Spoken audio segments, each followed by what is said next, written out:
We have an update from one of our sponsors, the VegasNearMe app. They are constantly working to add more information. We tell you that all the time. The app is free. We also tell you that.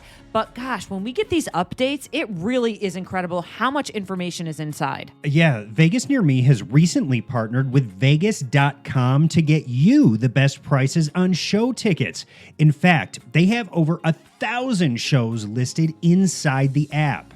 And also, we know sometimes you need a quick break or a familiar go-to when you're in Las Vegas. And they do have more than 1,400 chain restaurants and stores listed in there. They have more than 8,000 individual locations, so you can find them. We're talking Walgreens, Starbucks, fast food, you name it. And we all love to save money, don't we?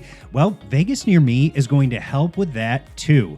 Right now, they're offering 50% off of shows at Jimmy Kimmel's Comedy Club, plus a $99 bottle package at Crazy Horse 3 for up to 4 people, including transportation. Yeah, that's a good deal. And there's lots of other deals in there too. So get in and look around. Vegas Near Me is free. You don't have to put in your email. Download it in the Google or Apple App Store. Hours, locations, even the length of shows are in there. It's really good.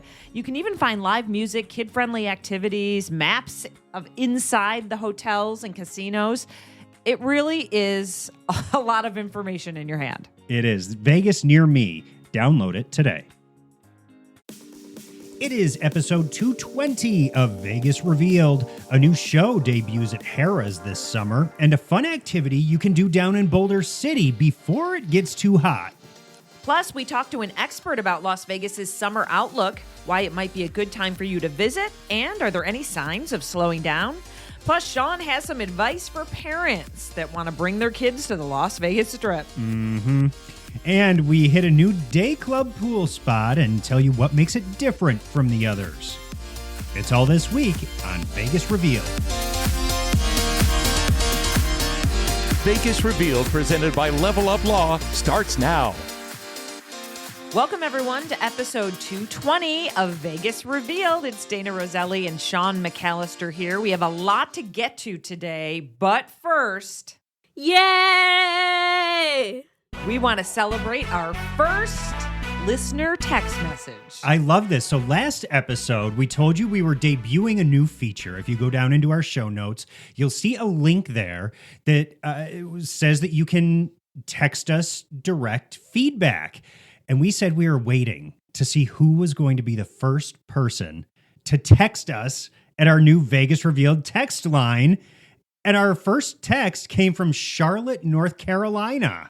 Yeah, and they wondered if they would be the first. It says, "Hi, Dana and Sean. Shout out from Charlotte, North Carolina. Hoping to be one of the first to text you through the podcast app. Congratulations on all your success now and in the future. Great show. Miss the old intro music, but content is solid every week." So thank you very much. We appreciate all of that. Yeah, and we've received several text messages coming in from you guys who are listening, which we so appreciate. But here's the thing, which I didn't realize going into this new era of text feedback, is that we can't reply to you. So if you want us to know who you are, you can at least leave your first name. If you text us some feedback, if you want us to respond to you, it's a good idea to leave your email or something, or you could just email us and we can email you back. No, just keep texting us. I love the texts. They're fun. Send us a text and put your email in there. I want to email back. But yeah, we obviously, it's because of privacy. So they can't reveal the phone numbers. Right. Which totally makes sense.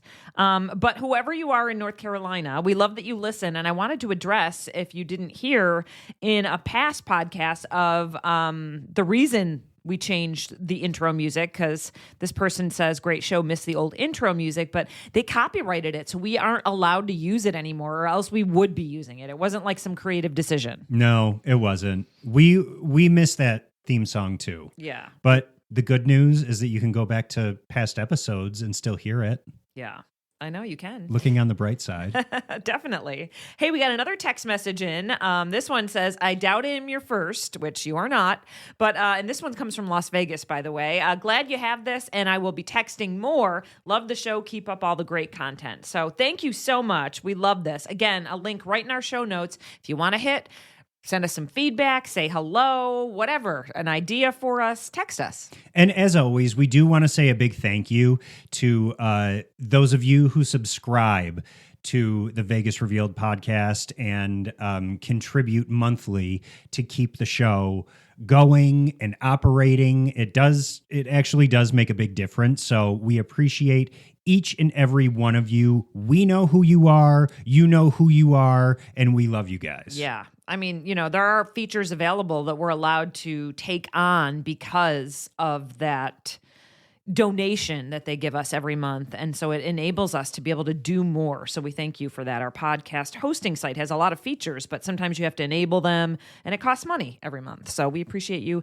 giving us the time, I should say, and allowing us the time to do some extra things. All right, Dana. I had a big gripe the other day. Yeah. And I was kind of going into the whole thing and you were like, you know what? This is something that you need to just talk about on the podcast because you are heated. You are heated. I'm going to preface your story, though, by saying that when you go into the story, because I know you're going to get into a flow and all that, I don't think Sean is against kids coming to Las Vegas or even being on the Strip. You're upset about late nights when kids shouldn't be out on the Strip. Am I right? Yes. Because I do think there's a place for families in Las Vegas. We do have a lot of things to do. There absolutely is. My issue is the having kids out late at night and also the behavior of parents when they have kids with them late at night. So what happened? So here we go. It was my husband's birthday. We were going over to Bellagio. We were going to hang out at the piano bar right there off the lobby. It's a great spot. We love it there.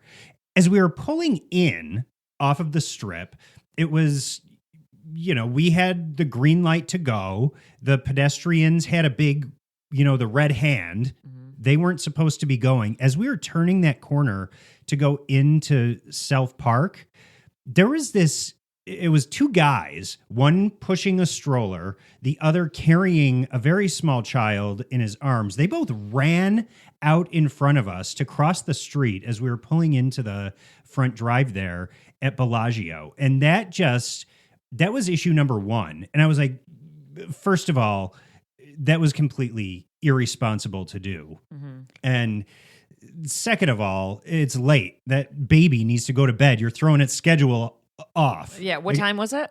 I mean, this was after 10 o'clock. Okay. So it was dark. Yeah. It's dark. This is a time when Vegas switches over to be very adult. Mm-hmm. So then we go inside of Bellagio. And as you can imagine, there were lots of families there going through the conservatory, lots of kids out again, which I get. Going to the conservatory is one of the family-friendly things that you can do here. So, I understand that. But then as we were sitting down, there was this little girl who was doing cartwheels through the lobby at Bellagio. And the mother who was with her was just laughing and acting like it was the cutest thing in the world. And it was not slow. It's right. Not like it was an empty lobby and look at this, all this space I can do cartwheels. Oh, that lobby's always packed. It is. And so it was there were a few other things and I hit the top of my irritated meter. Yeah. It's like, you know what? Being up so late. I get having your kids in town, but at night is not the time for them. And if you are going to have them here, make sure that you are being responsible and keeping an eye on your kids and making sure that they're not doing something. I don't blame the kids. Mm-hmm. I blame the adults. Yeah. For sure. Well, yeah, and it is late, and rolling kids around on the Las Vegas Strip after 10 o'clock is not just because there are so many people and cars, and I don't know. I mean, it's odd, and I know people always say, what's the point? Why do you even want your children on the Las Vegas Strip at 10 p.m. on a Saturday night or a Sunday, whatever night it was? I think it was a Friday or Saturday for you. Yeah, but yeah, it is odd. And this is a tangent, but it's something else that irritates me. Yeah. We have sidewalks that are largely kind of fenced in now so that you can't just run across the Las Vegas Strip at any point that you want to. We have pedestrian bridges now to make it safer to get from one side of the Strip to the other, but we still see people trying to run across lanes of traffic outside of a crosswalk. Yeah. And I think it's important for people to know that Nevada law does not err on the side of pedestrians if you're darting out in front of traffic outside of a crosswalk. Yeah, no, just not at FYI. all. Yeah, not at all. Not at all. And you'll never find me doing that because I am a rule follower. Like, I annoy people to a T. Like, I will not cross outside of the crosswalk. I won't either. Even if it's like no traffic coming. Yeah. But yeah, I mean, but something like that on the Strip. I mean, that's why we have the bridges and, the crosswalks where people kind of walk in a mass of people. So you're kind of together. But it is important to stick together. Not even like kids and like everyone. It's important to stick together, follow the rules so that nobody gets hurt. We don't want any of that to happen in our city or any city and have fun, But you do need to be careful when you're out there. So, all right. So we got it out there. Let us know what you think about kids on the Strip after like 10 p.m. on a weekend. Are you with Sean or you're like, you know what? It's my family, it's my life, and I'll do what I want. Yeah. Well. Hey, the Lovers and Friends Festival was supposed to come here, and it was a huge festival. I'm talking Janet Jackson, Gwen Stefani, Usher, all Backstreet Boys, a whole list of artists after artists. Huge festival was coming and it got canceled because of predicted wind. We've had a lot of people reach out to us like, why did this happen? This and that. I mean, we don't know the answer. All we know is it was supposed to be windy. Didn't turn out to be that windy, but they were going by the weather service, they said. It is an outdoor festival. The Las Vegas Festival Grounds is right at the corner of Sahara and Las Vegas Boulevard. I live right across the street. Tons of festivals happen there. There was just one the week before. And then I know the We Are Young festival is always there. I don't know which one that is. But and they had to cancel one year because of wind one of the days. And that was frustrating for a lot of people. But anyway, this caused, I should say, a lot of frustration for people who flew into town. And there were thousands, and we're looking forward to going to this one-day festival. Right. So it was a Saturday festival. Normally, some of these bigger festivals take place over the course of 2 days, sometimes even 3 days. But this was a stacked lineup, all set to take place on a Saturday. But as you mentioned, the Weather Service was forecasting some pretty strong winds, which ended up materializing after midnight. The strongest winds happened, overnight Saturday into Sunday and then throughout the day on Sunday as well. And it left a lot of the concert goers being like, what the heck? This ended up being a great day. And it was breezy, but it didn't feel like it was torrential wind. Yeah. But the problem is when you looked it up, the wind, like on apps or weather apps, that's where I was confused. They kept saying predicting 60 mile per, and I never saw that because I went in and started to research, and the day before I was looking, like there were 20 mile per hour winds with gusts up to 32 or 36 miles per hour.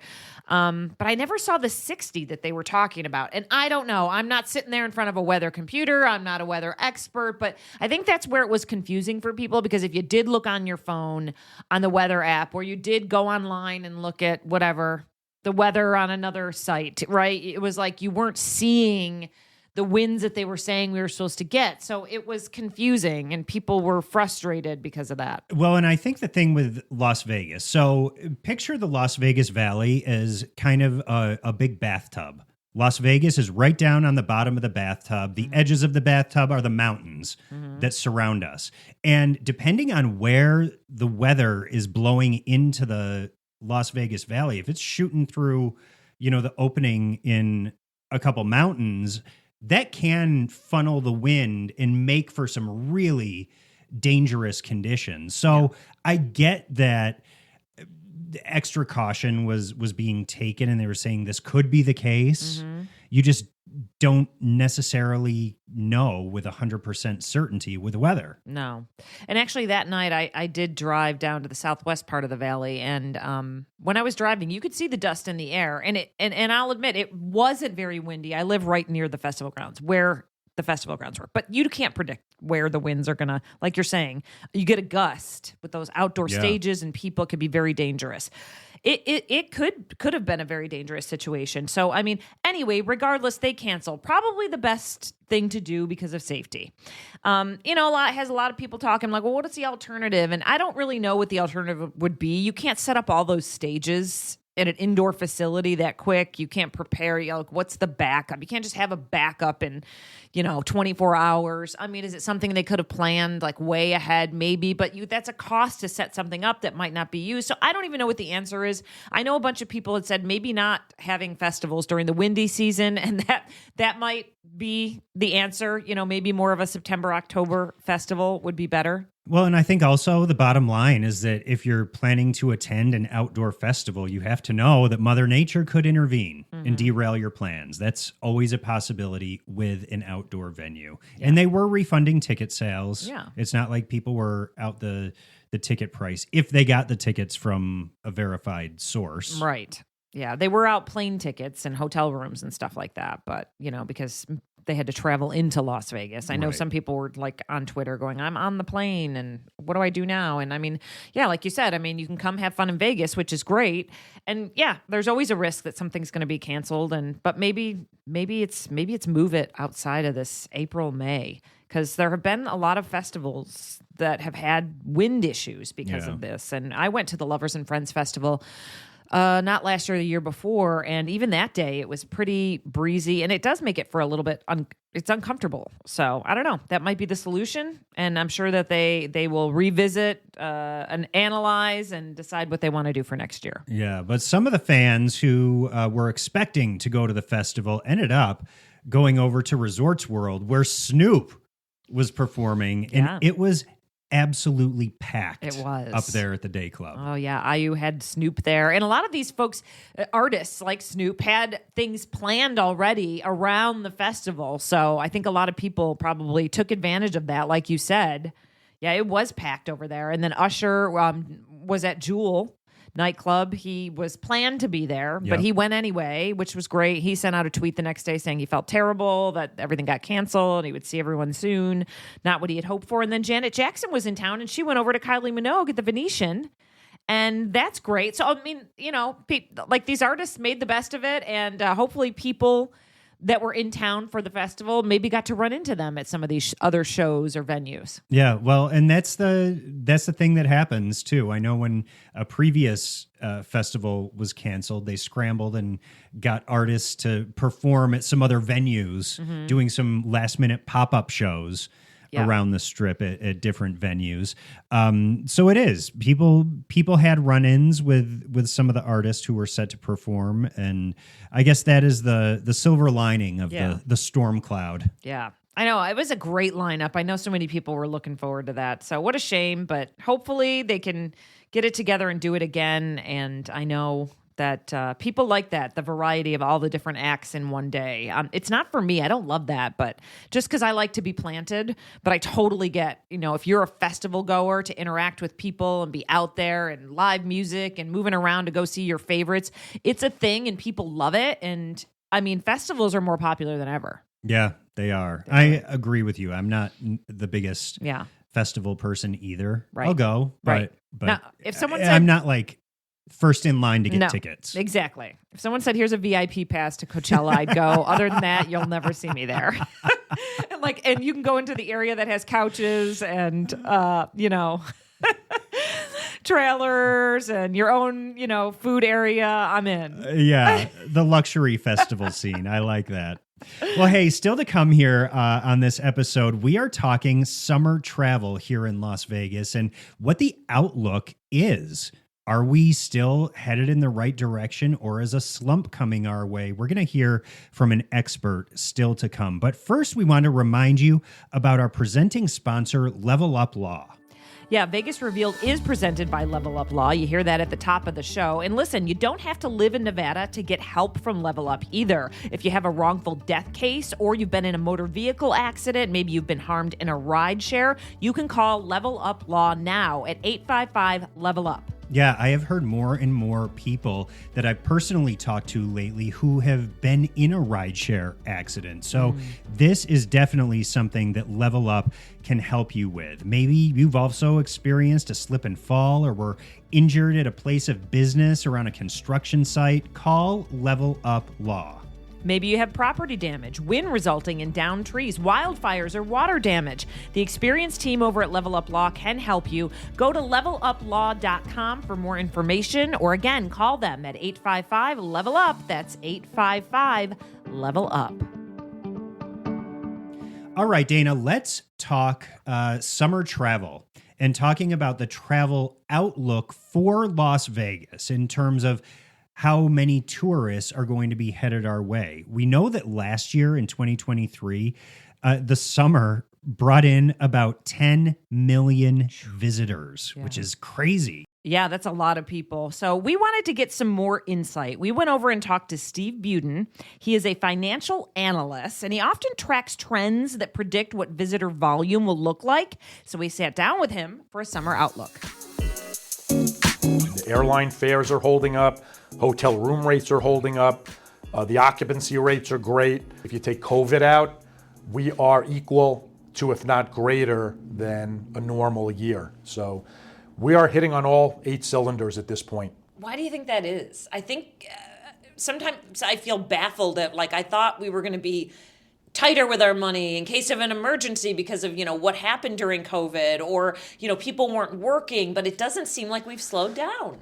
We haven't slowed down, and this may come as a shock, but Americans will always find a way to spend money.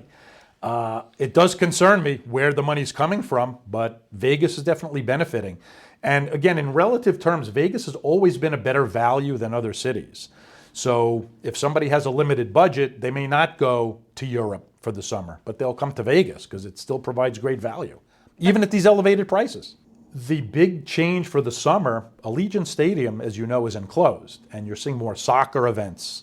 And I wouldn't be surprised if you see more concerts coming in the summer too, because it is off time for Vegas and you probably can get a better deal, but the summer's not as dead as it used to be. Do you think that international travel will help to bolster the bottom line for Las Vegas this summer? Yeah, international is always a key factor. Soccer is like F1, a global sport, a global event. So you definitely will draw more folks from overseas. All of the money that comes in from outside of Nevada is a tremendous addition to our state coffers. Our budget is based, for the most part, on tourism.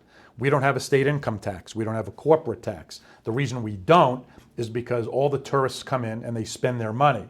So our sales tax revenue and the gaming tax revenue is what's important. So the more people can spend, that goes into our state budget, and that pays for the firefighters, the policemen, the schools. So every Nevada resident benefits greatly from the tourism.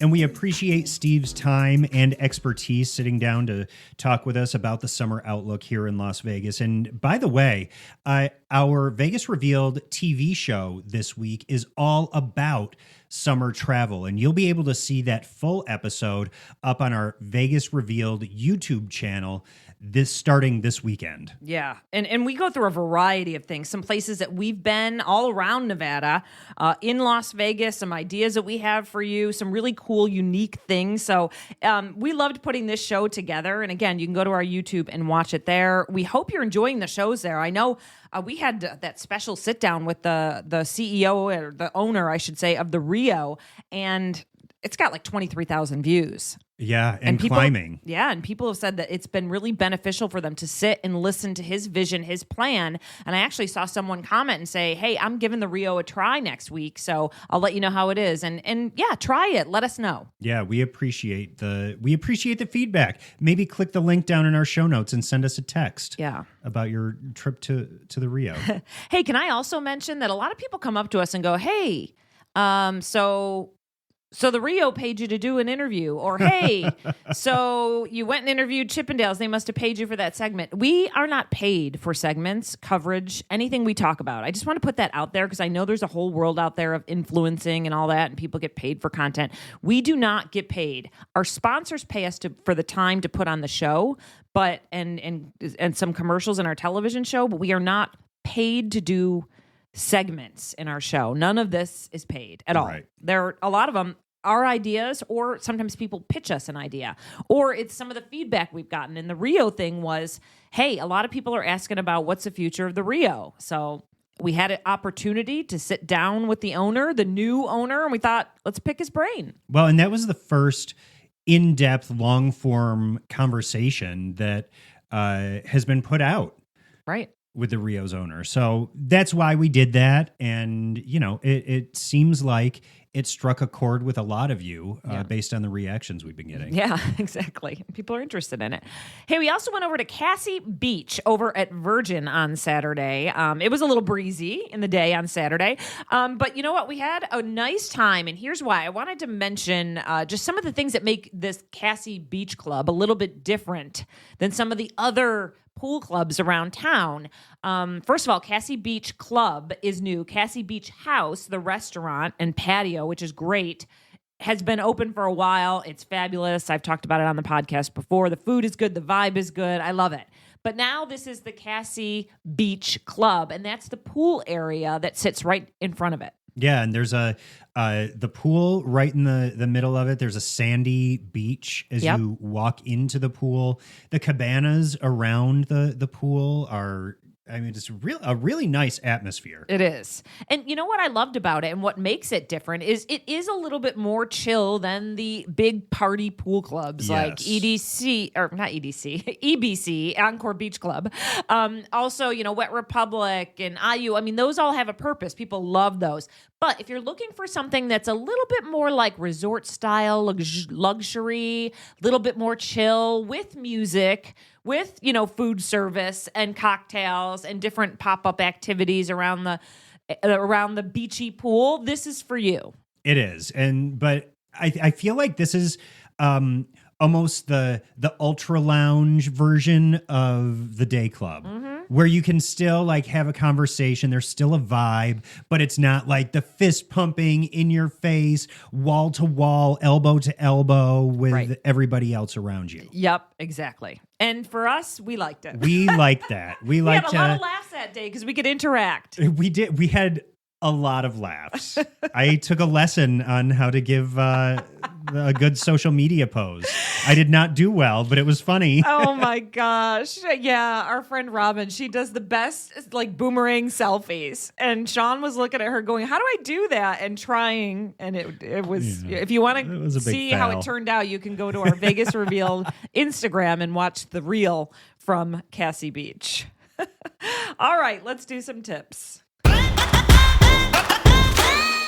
A couple weeks ago, Dana, I went out to Boulder City. It was for my husband's birthday, actually. And we always you did a lot for your husband's birthday. A lot of the conversation, it's always around your husband's birthday. We did. We crammed in a lot. He got treated really well, didn't he, that Shane? He did. Good. He absolutely did. But we always look for some kind of activity to do. Yeah, he loves that stuff. He's great. He loves a good game, a good activity. That's what I love about him. He does. And if you're looking for entertainment, Shane will have an idea to get the party popping. He will. So I'd seen this thing out in Boulder City, had never experienced it, but thought it would be fun to do. They have the Nevada Railway Museum out there in Boulder City. And as part of that, there is the Las Vegas Rail Bikes. This is a 4-person bike with pedals that's on the railroad tracks.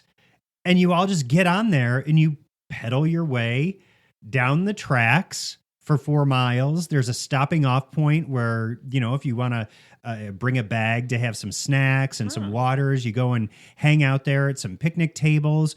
They have a turntable to turn the bikes back around, and then you go 4 miles back. Oh my God. so I've seen this here and there through the years, but I've never experienced it. So was it fun? And did you really have to pedal for 4 miles? So Because you lost me at pedal for 4 miles. it was so fun. Okay, but here's the secret. Only one person, I mean, there were like small inclines. You don't go up a hill by any means, but there's like some small inclines where I could definitely feel resistance on my pedals a little bit. Mm-hmm. But there's like a driver, a main pedaler whose seat is kind of attached to a little motor. So basically there's a motor that helps you along. Okay. It's pedal powered. Got it. But it gives the juice to the motor to keep you going. Only one pedaler, though, is like needed to keep these bikes going. So if I wanted to, I could have sat there with my legs dangling and just enjoyed the trip. Okay, that would so be all neat. you need is one pedaler. I love that. It's nice if everyone else chips in. But. Yeah. Okay. I always wondered about that. No, I'd like to pedal for a little while, but I don't know about the full 4 miles. So that makes sense. You could take breaks and put it on the other person. So when you're on the tracks, what are you seeing? Are you going by the lake? What do you? So you start in kind of as you're entering into Boulder City is where the railway museum is. And then you go, I don't know what direction you go, but it's kind of like back toward Las Vegas. Mm-hmm. And you turn around at I believe it's the Railway Pass. Oh, yeah. Casino. Yep. Railroad the train Pass, tracks go right behind there. And that's where the stopping off point is. Okay. That's the halfway point. And so, yeah, you see lots of mountains, as you're driving out to Boulder City where I think it's Route 93 where it splits off and you just see forever out into the desert. And there's pretty. solar fields out there. Yep. You pedal along and you go right by that. Mm-hmm. There's some towards Searchlight, where Harry Reid's from, exactly, which is where our airport's named after Harry Reid. Exactly. There's some bridges that you go over. They say a lot of times you'll see the bighorn sheep out on the mountainsides. Oh, cool. You're kind of right up along the hillsides over there. It's more of a nature. It is. You're it's a nature railing pedal. through like nature. Okay, that's cool. Yeah, I you love see that. lizards and Fun. all sorts of stuff. And if people don't know, Boulder City, if you're listening from outside of Las Vegas and you're like, what's Boulder City? It's about, I'd say like 20 minutes from the Strip. Maybe 30, more, maybe 30. Yeah. 30-ish. 30, especially if there's a lot of traffic. So it's not far. And it's a town that actually doesn't have gambling, Boulder City itself, right? So there's a lot of, like Sean said, a museum, coffee shops, cute boutiques. And it's what you would drive through to get to like the Hoover Dam. Right. And it's the little town that popped up because of the construction of the Hoover Dam. So it's a very quaint, like very idyllic little village. What movie was it where they did the girl's mom lived across from the Boulder City Library? It was La La Land. La La Land. That's Emma right. Stone's character was from Boulder City. That's right. And Seb drove to Boulder City to get her so that she could go back to LA for her audition. That's right. That's right. I knew there was a hook there. Yeah. Boulder City is so cute. It's so fun. It's a nice little relaxing day or afternoon. So I love this. The Boulder Rail Bikes. Can you tell us roughly what it costs? I believe it was $45. Okay, not terrible. That's good. It was $45 per person. So for us, two of us, $90 to reserve one of those rail bikes, it was $90, which I don't think was bad. No, and you were out there for like how long? A few hours, right? It was like an hour and a half. Oh, an hour and a half. Okay, good. All right, fun. Something but it was different. fun. It was something unusual, something different. They do have like umbrellas that you can put up on calm days to, block the sun a little bit. I believe they even have some evening excursions too after the sun sets. So it was fun. I recommend it. Yeah, and Sean did get some video. So again, if you watch our summer travel TV show special on our YouTube, you'll be able to see what it looks like. Hey, another tip. This has to do with a Las Vegas show on the Strip. Colin Cloud, Mastermind, is going to the Harrah's Las Vegas Harrah's Cabaret starting July 2nd. I wanted to talk about this, Sean, because both you and I saw Shin Lim at the Mirage with Colin Cloud. Right. And we were talking about, wow, Colin Cloud really blew our mind. And I'm excited to see that he's going to have his own show. Yeah, I mean, I guess the best way to explain him as he's a mentalist. Right. So basically, he'll like hand you a manila envelope as you're coming up on stage if you're chosen to take part in the show. He'll have this whole conversation with you, and you're giving answers just off the top of your head. And then at the end of this conversation, he has you open the envelope, and everything written down inside is like exactly what you said during the conversation. Yeah, it's crazy. And It's great. it is mind-blowing. Yeah. I am so impressed with Colin Cloud. Yeah. I mean, listen, he's great, and Shin Lim is great too, but we did say, like, that'd be interesting if Colin got his own little show, and here we go. This is going to be like his debut show. Like, he's never had his own show solo before. show. Yeah. So I'm excited for him. But yeah, those are the kinds of things, like you said, it's really mind-blowing. And he was coming out and doing things in between Shin Lim's, different illusions that he was doing and card tricks and kind of. So anyway, he is starting July 2nd. I love this. It's on a Tuesday. Again, he's going to be at Harrah's Cabaret at Harrah's Las Vegas. It's called Colin Cloud Mastermind. You can get tickets now. Go see Colin. Look him up. You'll probably see some of his stuff on YouTube. He's really good. He really is. Well done, Colin Cloud. Congratulations. And I know in the announcement about receiving his own show, he gave a big thank you to Shin Lim, since he was a part of that show Limitless over there at the Mirage for so long. Yeah. They're both great. They are. They're both terrific. And again, congrats, Colin. And is this the return of the medium-sized show? That's what I want to know. It could be. Because we need more Colin Cloud type so. shows. We've been talking about it for many, many months at least. We really have. All right. And thank you to our title sponsor, Level Up Law. You can call them 855-LEVEL-UP. If you need some legal assistance, they're wonderful over there. Also, VegasNearMe, you can still download that. It's a free app. You don't even have to put in your email or phone number or nothing. If you want to look up Vegas attractions, anything fun to do or see, there's maps. You can book an Uber. You can book a hotel. You can just search for live music if you want. It's a really great app to have on your phone. So VegasNearMe is the app, and it's available on your iPhone and also Google Play.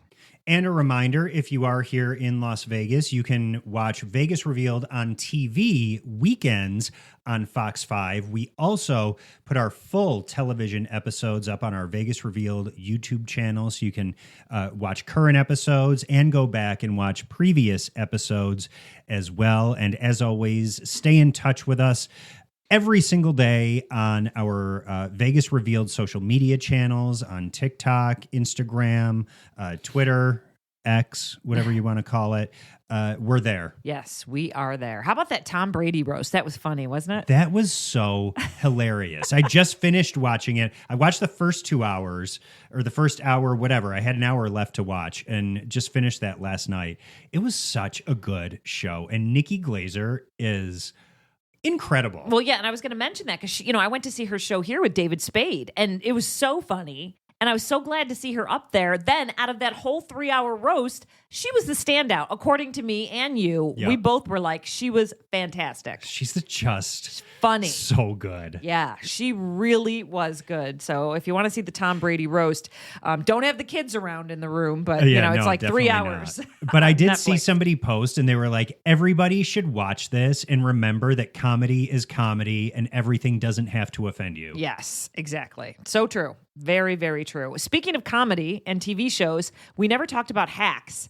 The opening shot in Hacks and the drone shot of going right into the Caesars, loop there and through the front doors was awesome. Hacks is back. Lots of Vegas scenes. I don't want to ruin it for anyone, but lots of Vegas scenes in Hacks because it takes place in Las Vegas. And lots of Vegas personalities making cameos, some of whom, as their little scene popped up, I was like, oh my gosh, they're in this. I love it. I know. And we've interviewed so many of them, so it's so fun to watch, right? And so we're still waiting for Lunel to show up. She said she's in an episode this season too. Yeah, so. we haven't gotten to that episode yet, but you can see new episodes weekly on HBO Max. All right, have a great week, everyone. We'll see you for 221 next week.